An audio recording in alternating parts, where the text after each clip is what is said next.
Là, regardez, redémarrez votre Freebox. What? Attendez, il a réussi à trouver quand même une recette. J'ai des anchois. Et ben il sait pas de quoi je parle. Bah oui, parce qu'il va pas relier mes questions Google, il sait pas ça. Salut à toutes et à tous et bienvenue dans cette nouvelle vidéo. Vous êtes très nombreux à avoir aimé ma dernière vidéo sur ChatGPT, la nouvelle intelligence artificielle de OpenAI. Aujourd'hui, nous allons encore parler de ça et surtout nous allons nous intéresser à la question: est-ce que ChatGPT peut concurrencer Google? Est-ce que Google va commencer à avoir un peu peur de ce petit ChatGPT? Eh bien on va répondre à ça aujourd'hui. Et on va aussi répondre à comment est-ce qu'on peut utiliser ChatGPT aujourd'hui dans la vie de tous les jours. Si ce sujet vous intéresse, n'hésitez surtout pas à vous abonner et à activer la cloche surtout, parce qu'il va y avoir d'autres vidéos sur ce sujet. D'ailleurs la semaine prochaine, une nouvelle vidéo, je l'avais déjà teasé la semaine d'avant, sur comment est-ce qu'on peut utiliser ChatGPT pour créer une application à succès. Voilà, la moula, hein, gagner grave de l'oseille quoi. Grâce à une application, et bien voilà, on va voir si ChatGPT a les bons conseils. Avec mon expérience, je vais pouvoir vous dire plutôt si ce qu'il dit a l'air d'être vrai et si peut-être qu'il va m'apprendre aussi des choses, voilà. Et par contre, s'il y a des choses qui sont vraiment pas du tout cohérentes, je vous le dirai aussi.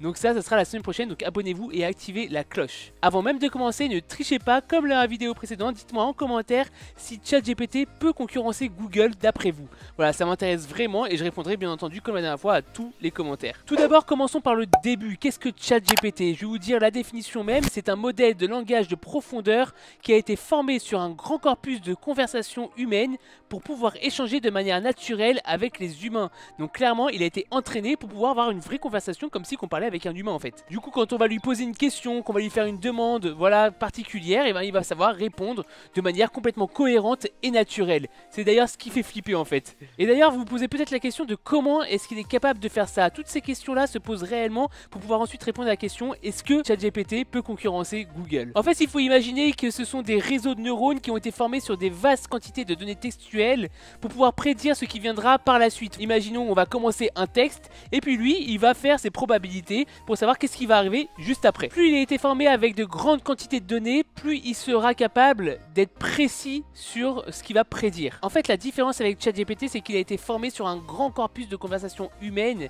ce qui lui permet de comprendre en fait comment les gens parlent en fait, tout simplement, comment nous, simples moldus et pas robots, et ben comment est-ce qu'on parle tout simplement. Et du coup, il va pouvoir générer des réponses comme des humains parleraient. Maintenant que vous avez bien compris comment fonctionne ChatGPT derrière, eh bien, peut-il vraiment concurrencer Google? Alors, est-ce qu'on n'est pas en train de comparer deux choses qui ont strictement rien à voir? Oui, dans un premier temps, on peut croire que ça n'a rien à voir. Pourquoi? Google, c'est quoi? C'est un moteur de recherche qui est très puissant et qui est utilisé par des milliards d'utilisateurs aujourd'hui. Il permet de trouver des informations très facilement sur le web. En revanche, si on a bien suivi, ChatGPT, lui, il est conçu pour avoir des conversations avec les gens. Du coup, on voit quand même une petite ressemblance. C'est quoi? C'est que dans les deux, je pose une question, on me répond. La différence, c'est que ChatGPT, on va avoir vraiment l'impression de parler avec un humain. Alors oui, c'est vrai que c'est très utile de pouvoir parler avec un chatbot de manière naturelle, contrairement à Google où on va faire des recherches. Mais bon, on va dire qu'on a vraiment l'habitude d'utiliser Google et c'est pas ça qui va faire que ChatGPT va révolutionner le monde en réalité, d'accord? Mais si on réfléchit bien, il y a des cas concret où ChatGPT peut vraiment se démarquer. Allez, on va prendre quelques exemples pour s'amuser un petit peu dans cette vidéo. Maintenant, imaginez pouvoir réellement parler avec un assistant virtuel. Peu importe la manière dont vous allez lui parler, ça peut être avec des fautes d'orthographe, ça peut être avec un abus de langage, etc. parce que vous parlez pas très bien. Ça peut être aussi pour des personnes, du coup, qui n'ont pas la parole, d'accord, qui sont complètement muets, ou ce genre de personnes qui ont vraiment du mal à communiquer. Et ben, imaginez que l'assistant virtuel puisse réellement comprendre ce que vous dites. Et ben, ça pourra carrément les aider à communiquer et à trouver tout simplement les réponses à leurs questions. Et c'est là un tout petit exemple de ce que pourrait faire ChatGPT. Maintenant, on va aller voir un petit peu dans les domaines d'application, qu'est-ce qu'il pourrait réellement faire. Allez, pour ça, on va aller directement sur ChatGPT, on va s'amuser un petit peu. Imaginez une hotline, d'accord? Une hotline parce que vous avez acheté, par exemple, j'ai n'importe quoi, un MacBook, d'accord? Imaginez maintenant que Apple décide d'intégrer ChatGPT à sa hotline. Eh bien, on va essayer de lui poser une question, voilà, qu'un utilisateur pourrait lui poser. Et comment est-ce que cette hotline, la personne qui est derrière le téléphone, pourrait répondre justement au client qui a un problème? Je suis clair? On va prendre un exemple, c'est simple. Donc là, on va carrément lui dire: mon Mac ne veut plus s'allumer. Et puis on va voir si la réponse peut être utilisé par une personne qui tient une hotline. Alors regardez la réponse. Je suis désolé d'apprendre que votre Mac ne veut plus s'allumer. Il y a plusieurs choses que vous pouvez essayer pour essayer de résoudre ce problème. Vérifiez si votre Mac est bien branché. Essayez de débrancher tous les périphériques externes. Vérifiez si votre Mac est surchauffé. Si votre Mac ne répond toujours pas, essayez de démarrer en mode de récupération, etc. etc.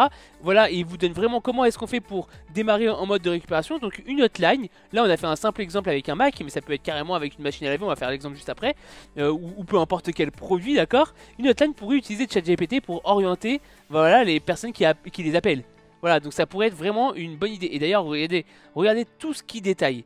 Moi, quand j'appelle Free et que j'ai un problème, la seule réponse qu'il me donne, c'est redémarrer la Free. Et quand je redémarre la Free, j'ai plus de téléphone. Ça coupe, ok.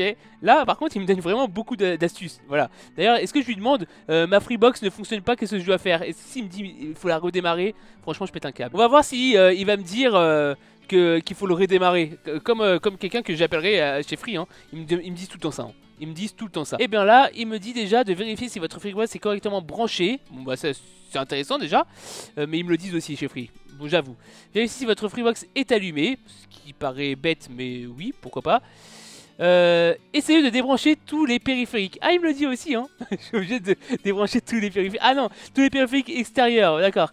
Et de redémarrer votre Freebox. On l'a, regardez. Redémarrer votre Freebox. Même lui, il me le dit. Il faut redémarrer la Freebox. Ok, bon. Donc là, il va pas pouvoir beaucoup plus aider que la hotline. Mais bon, il a les mêmes réponses que Free au final, hein. On avait dit essayer une machine à laver, un truc vraiment spécifique. Voilà, dites-moi, hein, une machine à laver. Bah, vous pouvez pas me dire, c'est une vidéo déjà enregistrée. Ma machine à laver ne se ferme pas. Il y a plusieurs raisons pour lesquelles votre machine à laver pourrait ne pas se fermer correctement. Imaginez-vous que c'est quelqu'un de la hotline qui vous parle, fermez les yeux. Voici quelques problèmes courants qui pourraient causer ce problème. Ah, oui bon, c'est pas... Ok, faudra réadapter un petit peu la réponse, ça fait un peu bizarre. La porte de la machine à laver n'est pas alignée correctement?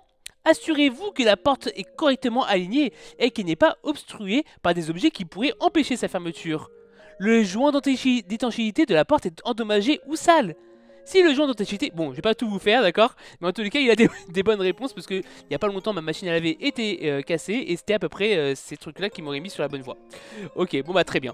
Ok, donc on voit très bien que ça peut vraiment remplacer une hotline ou plutôt aider les personnes de la hotline. Sur Google, à mon avis, ça aurait été plus compliqué de trouver ça s'il aurait fallu chercher voilà, des liens, etc. Maintenant, prenons un autre exemple, carrément autre chose, un traducteur. Voilà. Donc est-ce que ChatGPT pourra me traduire beaucoup mieux que Google Traduction? Essayons. Ok, je viens de lui demander de traduire la phrase suivante. Abonne-toi à ma chaîne YouTube et active la cloche. D'ailleurs, si c'est pas fait, n'oublie surtout pas de le faire.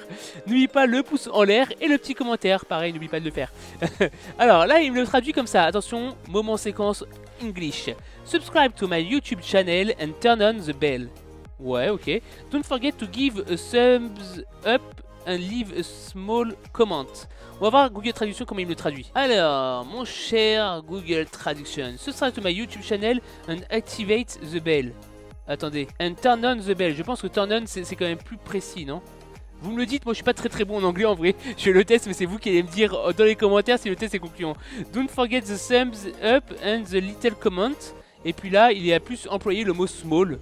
Voilà, donc il y a des petites différences, vous voyez, donc il n'utilise pas Google Traduction, hein, on s'en doutait. Mais dites-moi en commentaire lequel est le mieux. Donc ça c'est une autre idée de comparaison, c'est assez intéressant de voir que déjà ça traduit pas du tout de la même même manière, mais ChatGPT j'ai l'impression qu'il est meilleur, c'est mon avis. Maintenant essayons d'aller un tout petit peu plus en profondeur, vous avez un peu mal, vous avez besoin de faire un peu de méditation, etc. Essayons de voir lequel est le meilleur, on va poser la question à Google et à ChatGPT. Voilà, je me sens fatigué, qu'est-ce que je pourrais faire? Voilà. Est-ce que tu aurais un exercice de relaxation, de méditation? Voilà, c'est une idée comme ça, on va essayer, on va se marrer un peu. Voilà, je marque, je suis fatigué, que puis-je faire? As-tu un exercice de relaxation? Déjà là, il commence direct, il y a plusieurs choses à faire, d'accord, quand on est fatigué, pour vous détendre. Voilà, c'est ça. Faire une sieste de 20 à 30 minutes. Faire de l'exercice, même une activité physique légère. Ok, super, il me donne des petits conseils comme marcher ou faire du yoga, etc. Faites une pause, prenez le temps de vous éloigner de vos tâches. Je vais voir s'il me demande de manger un peu un truc, un café ou bien une orange, un truc comme ça. Vous pouvez essayer de lire un livre, etc. Si je lis un livre, je vais m'endormir. Manger sainement, il me parle de la nourriture, voilà. Manger sainement, ça peut être intéressant, voilà, boire de l'eau, etc.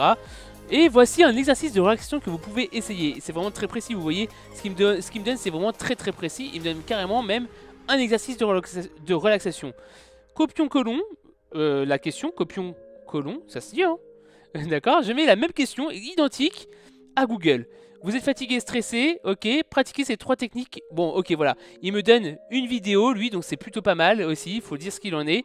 Et il me donne aussi des sites, quand on regarde en tout premier, 3 techniques anti-fatigue. Bon, il me donne quand même des choses assez cohérentes par rapport à ce que je lui ai demandé. On s'en doute, hein, on connaît Google. Voilà, donc on va dire que là-dessus, c'est vrai que là, je dois un petit peu plus chercher, voilà, mais j'ai quand même une vidéo. ChatGPT peut pas encore m'en fournir. Et j'ai des liens vers des trucs professionnels, voilà, où je sais que c'est des professionnels qui l'ont écrit. Alors là, non, je ne suis pas certain, mais si je vais dedans, peut-être qu'il y aura marqué qui l'a écrit, voilà. Alors que là, je ne sais pas d'où vient la source. Bon, on va dire que ChatGPT, quand même, on a vraiment l'impression de parler avec un ami et il va me donner des conseils et c'est cool, quoi, tu vois, j'ai envie de l'essayer. Google, faut un petit peu chercher dans les liens qu'il donne, voilà, c'est pas immédiat, mais on va dire que Google, j'aurais peut-être plus tendance à lui faire plus confiance sur ce cas-là, en tout cas. Maintenant, on va s'amuser sur un domaine qui me plaît vraiment, c'est la cuisine, d'accord. On va essayer de lui demander une recette de cuisine d'un truc un peu simple, voilà, ou même compliqué d'ailleurs. On va essayer un truc compliqué et on va faire exactement la même chose chez Google. On va voir lequel est vraiment le plus précis et lequel est plus agréable pour réaliser la recette de cuisine. Ok, je lui demande, donne-moi la recette du meilleur gâteau au chocolat et au praliné. Parce que moi, je kiffe les gâteaux au chocolat et au praliné. On va voir ce qu'il va me donner. Voici une recette de gâteau au chocolat et au praliné. Il a bien pris en compte le praliné. On va en attendant aller voir Google ce qu'il va me dire. Je fais copier-coller, d'accord. Et puis là, gâteau fondant, praline, chocolat. Ok, bon, vous voyez, Google déjà, il me donne pas mal de choix. Et puis, c'est assez pertinent. Gâteau royal, chocolat facile. Ça, je sais pas si elle a déjà praliné, mais à mon avis, oui. Pralin, moi le chocolat pralin, ok. Donc il me donne pas mal de choix. En tout cas, j'ai pas mal de choix avec Google. Contrairement à ChatGPT, bien entendu, il me donne une seule recette. Voilà, il me donne une seule recette, mais chocolat noir, beurre, sucre, farine, poudre de praliné, j'en viens. Bah, il me donne une recette, mais elle marche quoi. Voilà, hein, c'est ce que je lui ai demandé. Si je lui demande, essayez de dire machin, et j'ai toute la préparation, etc. Donc vous voyez, si j'ai pas envie de me prendre la tête à chercher une recette, ChatGPT il est génial. En revanche avec Google, c'est vrai que j'ai plusieurs choix. Donc ça c'est cool aussi. Mais si je veux plusieurs choix, donne-moi une autre recette. Boum, il va me donner quoi? Une autre recette. Voici une autre recette de gâteau au chocolat et au praliné. Et puis là il va me donner vraiment une autre recette. Donc ça marche aussi. C'est pareil, si ça me plaît pas, et ben ça marche. Imaginez maintenant que c'est un assistant vocal, d'accord? Je lui dis donne-moi une recette de gâteau au chocolat. Boum, il me la donne à l'oral. Non, elle me plaît pas, next. Voilà. Ou bien je peux très bien, on va essayer un truc que Google ne sait pas faire. Je vais lui dire les ingrédients que j'ai et je vais lui demander de me préparer un plat avec. Ça c'est compliqué par contre. Je vais lui demander fais-moi une recette avec de la salade, du fromage, du riz, du saumon fumé, du ketchup et de la mayonnaise. Ça veut dire il n'y a rien qui va avec. Voilà, ça va pas ensemble. Ça va pas du tout ensemble. On va voir s'il va réussir à trouver un truc. Et puis je vais faire la même requête à Google. Salade, saumon fumé, avocat et tomates. Lui il a réussi à me trouver un truc quand même cohérent, hein. Saumon fumé, ça marche avec la salade, voilà. Le bol de riz, saumon, mayonnaise. Ah, il a réussi à me trouver aussi des choses.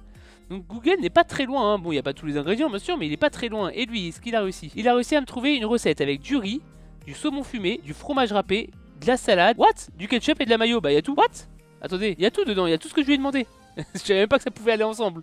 Ouais, je lui ai demandé vraiment ces trucs-là, il a réussi à me trouver. Il marque quand même un point, on va dire. Hein. ChatGPT, vous lui donnez ce que vous avez dans le frigo, il va réussir à vous faire une recette avec. Alors peut-être que la recette elle est dégueulasse, je le dis pas, essayez-la chez vous, vous me direz. Mais en tout cas, il marque un gros bon point parce que bon, c'est vrai que Google n'est pas très loin.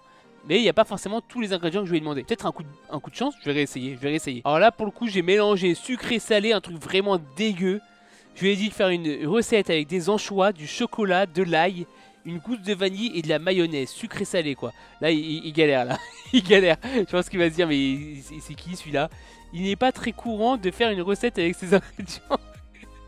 Car l'association anchois chocolat et anchois vanille peut être surprenante et ne plaire qu'à certains goûts. Alors cependant si vous êtes curieux de découvrir des nouvelles saveurs, voici une idée de recette qui pourrait vous plaire. Des crostini d'anchois au chocolat et l'ail.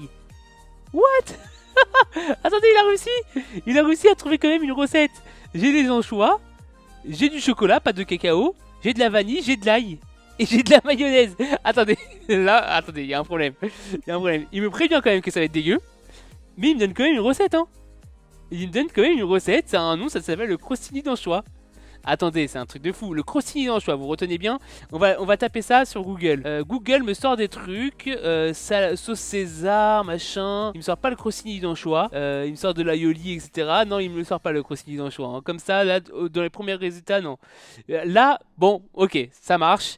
il a gagné. ChatGPT fonctionne beaucoup mieux que Google là-dessus, en tous les cas. On va faire encore 2 exemples, après on s'arrêtera pour cette vidéo. On va faire un exemple où on va lui demander des exercices de fitness. Voilà, j'ai envie de me muscler, voilà, je pèse, je vais lui dire combien je pèse à peu près, machin, bidule. On va voir ce qu'il va me proposer comme exercice pour être bien musclé à la plage, vous voyez.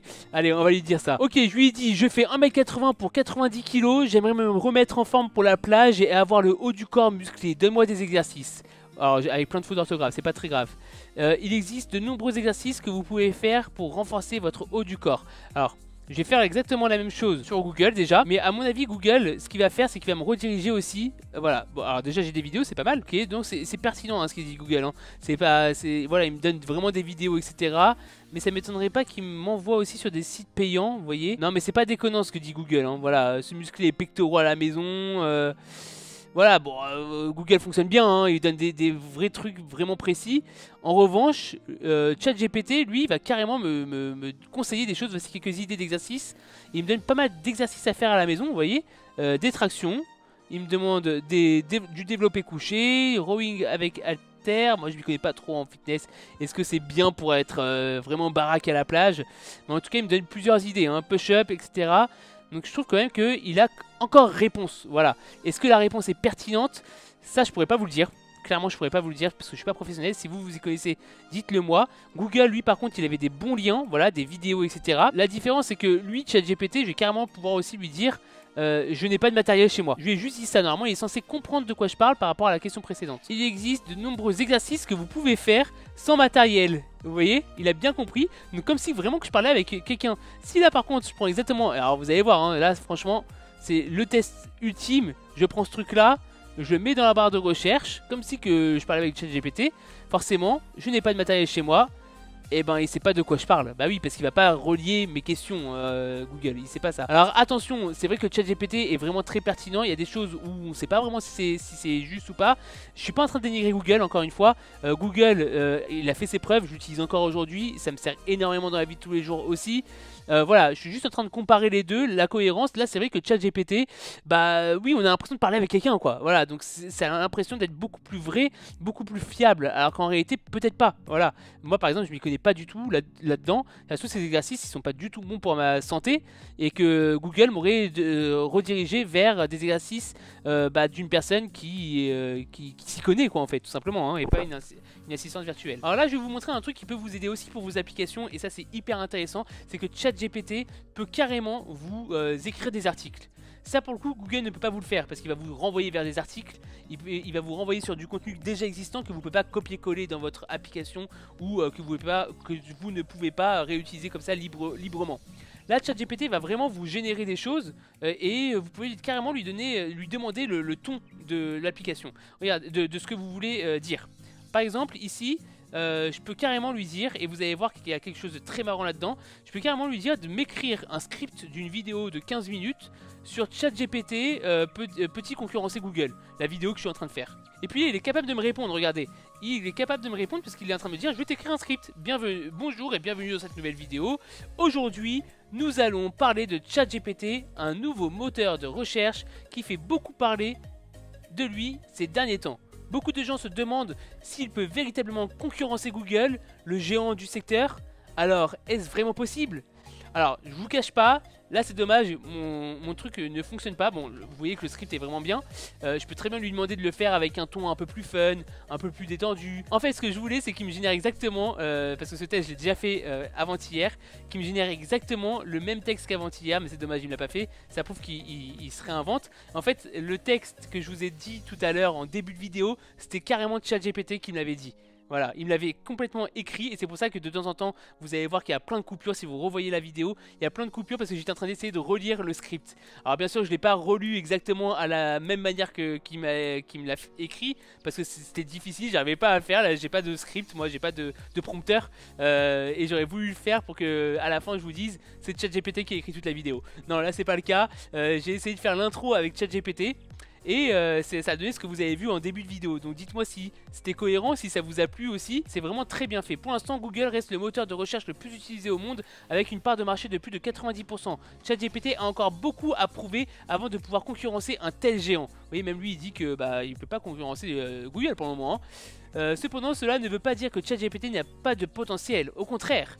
Donc c'est hyper intéressant ce qu'il dit. Et on va dire d'ailleurs, pour terminer, la conclusion de ChatGPT lui-même sur le sujet. C'est encore trop tôt pour le dire, mais il y a toutes les cartes en main pour devenir un acteur important dans le monde de la recherche en ligne. Nous suivrons de près, oui c'est ça, nous suivrons de près son évolution. Ah oui, mais il y a un point, c'est bizarre. Non, c'est pas un point, c'est une saleté sur mon écran. Nous suivrons de près son évolution et verrons comment il parvient à s'imposer face à ses concurrents. Je vous rassure, je vais pas utiliser ChatGPT pour faire mes vidéos, d'accord? Il peut me donner quelques petites idées, pourquoi pas, mais c'est pas ChatGPT qui va faire le script de mes vidéos. Déjà, parce que je sais pas lire sur un prompteur, tout simplement. Hein. Ça se voit que je suis en train de lire, donc c'est nul. Voilà. Donc ça, c'est la première raison. Et en plus de ça, je préfère quand même, quand ça vient de moi, que c'est mon script à moi, que une intelligence artificielle. Sinon vous allez directement poser votre question sur ChatGPT et vous avez juste à lire, pas besoin de regarder la vidéo.